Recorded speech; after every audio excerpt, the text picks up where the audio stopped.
Hello friends, अगर आपने अभी तक हमारे चैनल को सब्सक्राइब नहीं किया तो नीचे दिए गए लाल बटन पर सब्सक्राइब करके बेल आइकन जरूर दबाएं।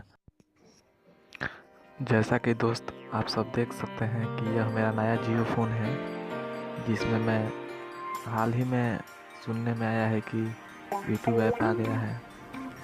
उसी को मैं आप सबको दिखाने की कोशिश करूँगा। चलिए स्टार्ट करते हैं।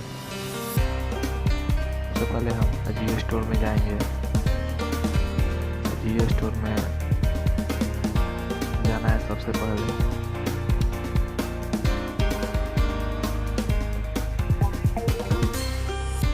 तो पहले हम जियो स्टोर को ओपन कर लेंगे। जैसा कि आप देख रहे हैं इंटरफेस आया है। हाँ, तो देखिए इसमें बहुत सारे ऐप्स हैं जो कि प्ले स्टोर में भी उपलब्ध हैं। लेकिन ये जियो फ़ोन की बात है, देखिए वहाँ पर यूट्यूब था। मैं पहले आपको सारे ऐप्स दिखा दूँ। देखिए इसमें बहुत सारे ऐप हैं, जियो वीडियो कॉल, जियो म्यूजिक, व्हाट्सएप, मनी ऐप्स। तो हमें ज़रूरत है यूट्यूब का।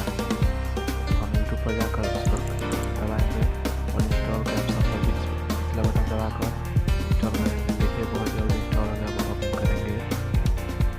मैं आपको ओपन करके दिखा रहा हूँ। ये बिल्कुल वैसा ही है जैसे एंड्रॉयड मोबाइल में हम यूज़ करते हैं। देखिए कितना तेज नेटवर्क है और देखिए कितना अच्छा साफ इंटरफेस आ रहा है इसमें।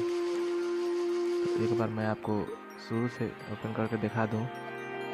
देखिए यहाँ पर यूट्यूब ऐप है, मैं इसे ओपन कर रहा हूँ। हाँ, तो देखिए। हेलो दोस्त, अगर आपको वीडियो अच्छा लगे तो लाइक करें और चैनल को सब्सक्राइब